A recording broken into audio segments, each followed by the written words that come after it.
The 2025 Prefontaine Classic exceeded expectations across the board in terms of performances, head-to-head matchups, and overall results when it comes to what we saw in Eugene. From the distance races with Beatrice Chebet as well as Faith Kipyegon demolishing their world records.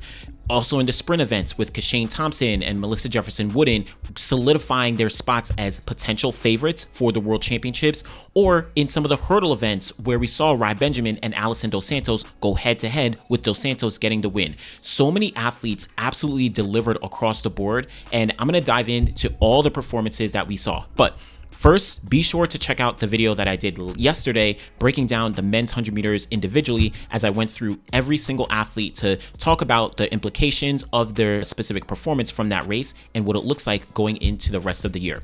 Let's dive in though with the women's 100 meters where we saw Melissa Jefferson-Wooden and Julien Alfred literally going head to head, toe to toe through the line. But before we go through, be sure to like the video, subscribe to the channel. It truly does help me out and supports me. Always appreciate everything and all the support that y'all given. But Melissa Jefferson-Wooden got the win in 10.75 seconds. Very dominating fashion for her to get this win, just ahead of Julien Alfred's 10.77. Both of them were explosive out of the blocks, but Melissa Jefferson-Wooden was just that much better. And we've clearly been seeing what Melissa has done throughout the entire year, where she's been dominating when it comes to Grand Slam track, beating out all the competition that's been put in front of her in the 100 meters specifically, and then starting to do so in the 200 as well. But when it comes to that 100, after running a world lead of 10.73 seconds out at the Philly Grand Slam track meet, we then saw Julien Alfred almost match that with a 10.75 second performance of her own. So this head-to-head was highly anticipated, and it truly did deliver in so many ways. To the line, 10.75, 10.77, and I think this opens the door on what can we expect to see when we get to the World Championships later on this year. We know that Julien Alfred is a defending Olympic champion from last year in Paris, but Melissa Jefferson-Wooden was not too far behind, winning the bronze medal in Paris there. So now that they're kind of starting to look a little more evenly matched, I'll be honest, I thought Julien Alfred was probably a little bit more of a favorite, but this makes things very interesting. And I think this is the kind of competition we've been kind of looking to see last year. Julien Alfred absolutely blew out the field last year, but now we're seeing a little head-to-head, which makes things very intriguing and almost brings more interest for the fans of like, okay, who is really actually going to win? I would say Melissa Jefferson may be in the driver's seat, considering in a head-to-head matchup, in a high-profile matchup with pretty much almost all the top players. Yes, we do still have Shericka Jackson. We still have Shelly and Fraser-Price, right? They still have to enter the conversation, but most of the top players are in this race. I think Melissa Jefferson might have an edge, but if you want to really call it in terms of the favorite going into Worlds, it's probably just flat right now. Melissa, Julien, take your pick. But I do want to call out that Melissa Jefferson-Wooden is really kind of like introducing herself to the world, where many people weren't truly looking at her last year. Yes, we did see that she had made it to the world team in 2022. She was a main player, for the United States over the past couple years, but I feel like 2025 is really solidifying Melissa as not only a serious threat to win a gold medal, but almost like a generational threat, where in this current era of 100-meter sprinting, Melissa is always in that conversation, and it's looking like that's going to be the case for the foreseeable future. Melissa, Julien, and then also Sha'Carri, who we'll talk about in a second. Shout out to Marie-Josée Talu, finishing third place in 10.90 seconds. Very consistent through the season. Again, she's had a semi-late start, but she's been getting progressively faster and faster, really in this convo. Tina Clayton, Favor O'Philly, Dean Asher-Smith, TT Terry, Maya McCoy, all of them, putting down some performances between 11.0 all the way up to 11.1. But let's talk about the elephant in the room. Sha'Carri Richardson, 9th and last place in 11.19 seconds. Now, on the surface, this isn't a great performance, finishing last against what is basically a world championship final quality field. Again, only missing Shericka Jackson as well as Shelly and Fraser-Price. But to see Sha'Carri finish last, that does, of course, raise some questions. Now, of course, with the context that she had injury in February, and so she started a little bit later, right? She noted that she wasn't able to really get training started, had to start things a little bit later, went to Tokyo in May, only ran that 11.47 with a wrap around her leg. All that context is extremely important.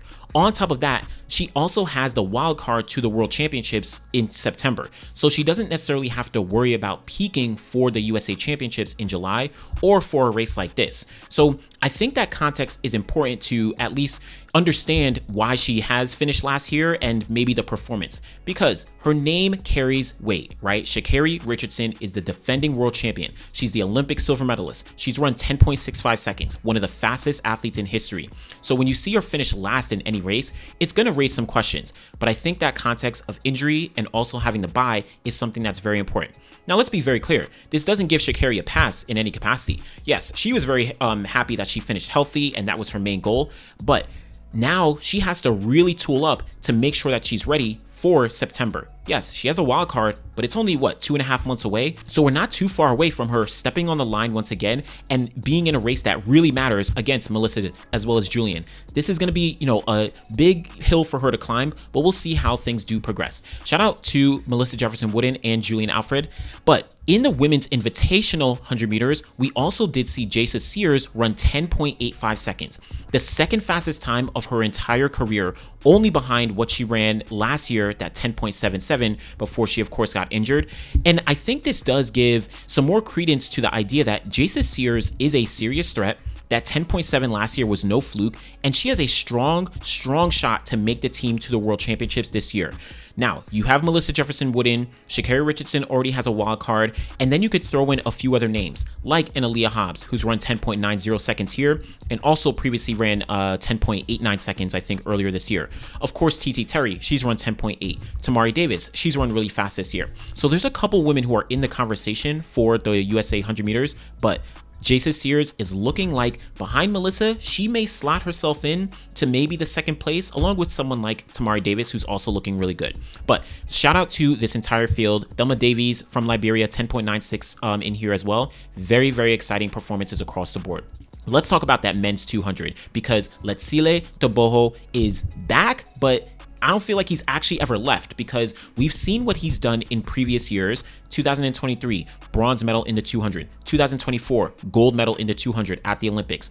2025, started off running 400s, didn't look as consistent when he dropped down to the 100s and the 200s. He revealed that he was dealing with an injury. Specifically, it was a hamstring injury that he had to take some time away to really rest and recover, but came here 19.76 seconds to get a world-leading performance and to make him the front runner to get a gold medal at the World Championships this year. Yes, I know that Kenny B was supposed to be in this race. He, of course, had some tightness, so he had to pull out. And he definitely would have been competitive, if not right there with Letsile, if he was here. But when we put everything together and all of it in context, Letsile is coming off a gold medal last year. He took time off to rest and recover in the middle of the season after picking up an injury. But once he returned and he made sure he had that proper rest, he's right back with a 19.76, one of the fastest times of his career. Letsile is, again, in my opinion, going to the World Championships as probably the favorite. He doesn't have to worry about a trials, doesn't have to worry about peaking until September. And he beat out a very high quality field here. Courtney Lindsay, 19.87. He's looking very good to potentially make the team for USA in the 200 here, but he's a very strong competitor. Alex Ogando, he's always made finals at the World Championships and the Olympics. Again, Letsile beat him out running 19.94. Robert Gregory, Jereme Richards, Brian Lavelle, Aaron Brown, Joe Fambale, Kyrie King. Like, this field is relatively stacked across the board. Yes, you're missing Kenny B. You're missing Noah Lyles, right? Yes, you're missing some of these guys who will definitely be in the conversation, but when it comes to Letsile Tebogo, he knows how to win. And this was just another example of that. So Letsile, 1976, he's not back. He's just continuing on with that trajectory of success and talent that he's been displaying for years after year after year. Shout out to Letsile Tebogo. Let's talk about the women's 400, where this was a showcase for Sydney McLaughlin-Levrone, and nothing too spectacular in terms of the performance, in terms of the time, but dominant race across the board. 49.43 seconds for Sydney McLaughlin-Levrone.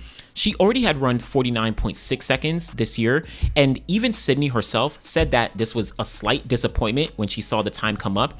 And I think because she probably thought and realizes that she's in much better form than the performance that we saw here. She spoke about wanting to really attack that first 200 and maybe didn't hit the splits that she would have wanted to when it comes to that first 200, but there's maybe other factors as to why she didn't run as fast. Now, let's be very clear. 49.43 is still a very strong performance.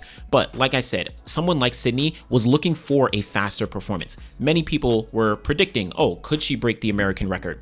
Of course, that's not on the table right now, but I think it'll be interesting to see what decision she makes when going into USA's. Will she run the 400? Will she run the 400 hurdles? She said that a race like this may be indicative of giving more data as to, what decision she's going to make, but 49.43, her being disappointed, again, vocally disappointed. I don't know what that says about the decision going forward. Aaliyah Butler was second in 49.86. She's looking like someone who's a very strong contender to make the World Championship team once again this year. She made the Olympic team last year, but it's going to be competitive when you have athletes like Isabella Whitaker, who's been running 49 seconds multiple times throughout the year. When you have athletes like a Lena Irby-Jackson, who's also been running consistent. It's going to be a very strong field when we get to USA's, but shout out to the rest of the women. I think across the board, you can kind of see the performances weren't overall that great. So I don't know. I don't know what that says specifically about Sydney or about the race as a whole, but shout out to all the women. Also, keep an eye out on Rashida Adeleke. Unfortunately, hasn't been having as great of a 2025 season, but we'll see how she also does progress through the year. Now, the men's 400-meter hurdles, in my opinion, was one of the races of the weekend when it comes to the sprints, the hurdles, and of course the jumps. Alison Dos Santos to the line slightly overtakes Rai Benjamin in the final meters, running 46.65 seconds. Rai Benjamin in second place with 46.71. This turns the tides on what they did at the Stockholm Diamond League, where we saw Rai Benjamin get the win there, running 46.5, just ahead of Alison Dos Santos, who ran 46.6 there. Alison Dos Santos, he is the world champion from 2022, also specifically here in Eugene, and he's a two-time bronze medalist at the Olympic Games. I think Alison Dos Santos is on a mission to get back on top of the podium and win that gold medal. The problem is he is going back and forth, toe-to-toe, head-to-head with Rai Benjamin, and then of course Karsten Warholm, who wasn't in this race. When you have someone like Rai Benjamin on your heels, it's never easy. It is never easy. Rai Benjamin is obviously one of the fastest 400-meter hurdlers when it comes to his flat speed. We know that he's, split 43.1 seconds, on a 4x4. He's run 44 low in an open 4. So for Alison Dos Santos to actually run him down in those final meters, that I think does provide him with a little bit of a motivational boost, if anything, knowing, okay, yes, I've lost to Rai, I've lost to Karsten a few times, but I still know I am in the game. And 46.65 for Alison Dos Santos is the third fastest time of his entire career, and it's the second time in his career that he's ever beat Rai Benjamin. The only other time he did it was actually in 2022 at the World Championships when he got the gold medal and Rai Benjamin got the silver. So, like I said, I think this is a motivational booster for someone like Alison Dos Santos more than anything. Yes, the time, the performance, all of that is very important, but when you're dealing with the big three, Karsten Warholm, Alison Dos Santos, Rai Benjamin, in whatever order, the time to a degree almost becomes negligible because all of them are capable of running those fast times. Now it comes down to who's going to have it more, who's going to want it more on the day. That's what I think Alison Dos Santos had here, but I'm going to be honest, Rai Benjamin still looks extremely, extremely good. This is just 1 point as part of his 2025 season. He's gearing up for trials, whereas Alison Dos Santos is not. And so I do think that Rai Benjamin is going to get faster, but I also think Alison Dos Santos is going to get faster. I'm going to be honest, I think it's negligible in terms of like someone taking the win, someone not. Like all of it is just mindset things that they need to really dial in with. So shout out to both of them. Ezekiel Nathaniel, 47.88. That's, I think, the second fastest time of his career. He ran 47.49 to win NCAAs, and he debuted here with the On kit. So just signed a professional deal, one of the new sprinters competing for On. This was an amazing performance for him. So big three are going to be the ones to look out for when we get to the World Championships. Karsten Warholm, not in this race, but Dos Santos, Rai Benjamin, they're looking good. They are looking good. Let's circle back and talk about the women's 100-meter hurdles. Non-Diamond League race, but when you're talking about the quality of this field, it always looks like a Diamond League race, always looks like a World Championship final. Akira Nugent getting the win, 12.32 seconds, continues with the consistency that, not to say it's, I don't want to say it's unmatched this year, but she is definitely delivering in a way that says, I want to not only get on the podium for the first time, I want to become the world champion in the 100-meter hurdles. 12.32 seconds, continues on that trajectory. She's already run 12.30. She's also run 12.37. She's also run 12.41. She's also run 12.44. No one else else in the world right now has that level of consistency in the 100-meter hurdles. Now, to be clear, she's lost a few races, whether it was the Stockholm Diamond League, where she lost the 100-meter hurdles to Grace Stark and Toby Amisan, whether it was the Jamaican Trials, where she lost that race to Megan Tapper. But when you're talking about an athlete who's the most consistent across the board, Akira Nugent fits that definition, and I think she is, again, on a path to get to the World Championships and potentially get on that podium. And big thing here, she is just coming off Jamaican Trials. So you would probably expect her to have a little bit of a drop off. Nah, she's like, I'm still in this game. So shout out to Akira Nugent. Toby Amusan also running 12.38 seconds. I think you can argue she is right in the mix of that consistency. I mean, it's hard to say. Grace Stark was not in this field. She also has been really consistent. So it's tough to say, but all these women were really showing up. Kenny Harrison, 12.50. Masai Russell, coming back from injury that she had to sit out over the past couple weeks with. She's now back, 12.5. I think she's moving in the right direction as she'll lead up to trials in just about 3 weeks' time. So we'll see how that does progress. Danielle Williams, defending world champion. She is gliding on a path to the world champs this year, and don't sleep on her. She just ran a season's best of 12.51.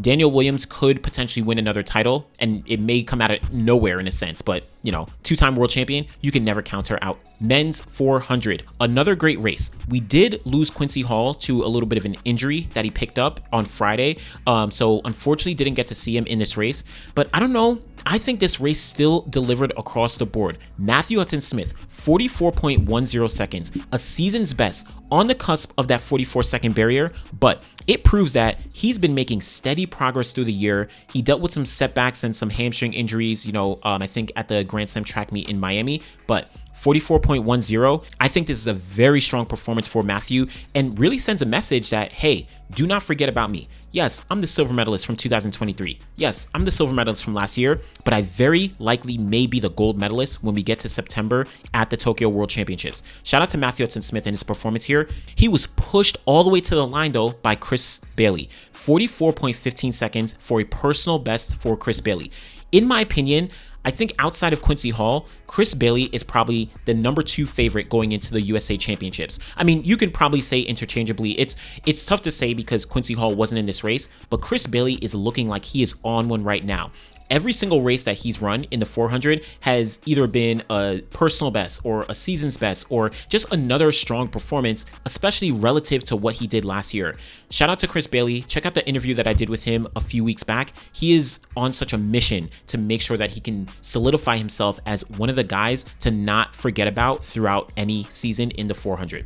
Ja'Cory Patterson, 44.31. He is also looking very solid across the board. He's already run 43 seconds this year, but he may really get in the mix and get onto the USA team in that 400, liking where his progression is going. Caleb McRae, 44.45 seconds, also looking very good this year. So I like the progression, and even someone like Muzala Samukonga, 44.49. Like, this is a really strong field that they put together here, and in my opinion, yes, we didn't see a bunch of 43 seconds, but overall, these guys delivered considering where we're at in the season, and just in terms of the USA, things are going to be very competitive when we get to USA Championships in just a few weeks' time.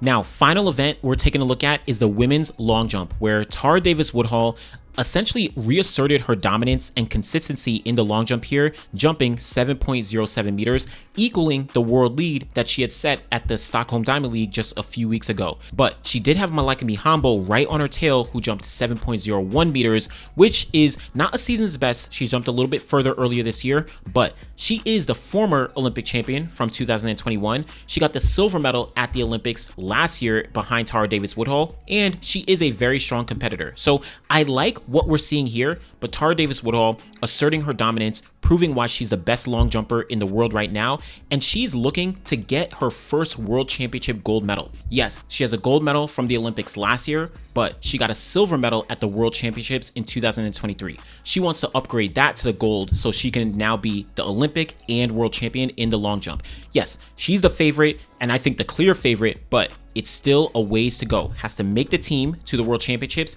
and she has to get on top of that podium, but Tara Davis-Woodhall is in the driver's seat here. Claire Bryant looking like she's, getting in some good form ahead of USA Championships. Remember, she's a world indoor champion from March this year, and she's definitely in some great form. Jasmine Moore, always in that convo. Lex Brown also has jumped really far this year, coming up for 5th place. This was a very, very high quality field, and I'm excited to see how the long jump progresses. Add in a few others like a Larissa Yappuccino and, some other names in the mix. Long jump is never an event that you want to sleep on. But that was the Prefontaine Classic. So many different storylines coming out of this meet. And again, shout out to the distance events that we saw between Faith Kipyegon getting the world record in that 15, between Beatrice Chebet getting the world record in that 5,000, between some of the other events that we saw across the board. This was an amazing meet and definitely exceeded my expectations. Next week, we do have the Monaco Diamond League, which is looking to be one of the more, exciting meets across the board as well. We'll see some of these athletes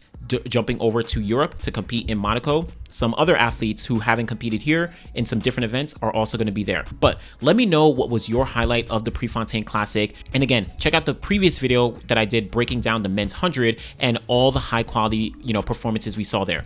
Be sure to like the video, subscribe to the channel. I truly do appreciate your support. Thanks for watching.